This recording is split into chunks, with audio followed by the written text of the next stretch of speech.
चाचा पशुपति पारस के बैकफुट पर आने के बावजूद भतीजे चिराग पासवान के मन से करवाहट खत्म होती नहीं दिख रही है और यही वजह है कि वो अभी भी उनके साथ रिश्ते सुधारने के लिए बिल्कुल भी इंटरेस्टेड नहीं है। हाजीपुर में पत्रकारों से बातचीत करते हुए कहा कि चाचा ने ही मुझे घर परिवार से निकालकर बाहर फेंक दिया था, लिहाजा अब मैं इन चीजों से काफी आगे निकल चुका हूं। हाजीपुर लोकसभा सीट से एनडीए प्रत्याशी चिराग पासवान ने अपनी जीत का दावा किया है। रविवार को उन्होंने कई क्षेत्रों का दौरा किया और इस दौरान पत्रकारों से बातचीत करते हुए कहा कि पिछले 5 वर्षों में लोगों को थोड़ी निराशा हुई है, लेकिन उनकी पूरी कोशिश होगी कि फिर से लोगों का भरोसा बहाल करे। चिराग पासवान ने कहा कि मेरे पिता रामविलास पासवान ने लंबे समय तक इस क्षेत्र का प्रतिनिधित्व किया, ऐसे में उम्मीद है कि मुझे भी लोगों का उतना ही प्यार मिलेगा।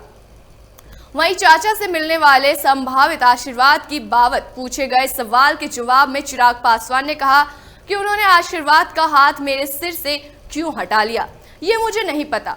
मुझे घर और परिवार से निकाल कर बाहर कर दिया, इसका कारण मुझे नहीं पता था। क्या कारण था कि आप लोग बार बार पूछते थे चिराग पासवान के साथ कोई समझौता हो सकता है, तब उनका यानी कि पारस बार बार उनका कहना था कि सूरज पश्चिम से निकल जाएगा, लेकिन चिराग से मेरा कोई रिश्ता नहीं रहेगा।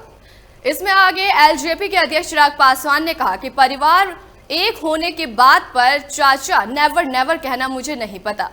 ये सारी बातें, सारी घटना क्यों घटी? अगर मैं उनका सगा बेटा होता तो क्या इसी तरीके से मुझे निकाल कर बाहर करते? बहरहाल मैं अभी इन चीजों से बहुत बाहर निकल चुका हूं। मेरी लड़ाई बिहार फर्स्ट, बिहारी फर्स्ट की लड़ाई के साथ आगे बढ़ना है। तमाम चीजों को पीछे छोड़ चुका हूं।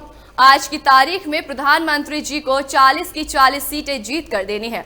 देश में आंकड़ा 400 पार करना है। चिराग पासवान ने बिना नाम लिए हुए चाचा पशुपति कुमार पारस पर जमकर निशाना साधा।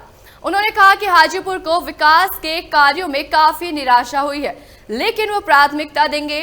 2 निजी कार्यक्रम में शिरकत करने के बाद चिराग पासवान ने हाजीपुर सर्किट हाउस के पास बनी रामविलास पासवान की आदमकद प्रतिमा पर माल्यार्पण भी किया।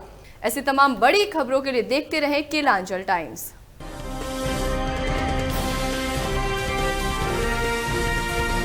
केलांचल टाइम्स, हर खबर पर हमारी नजर।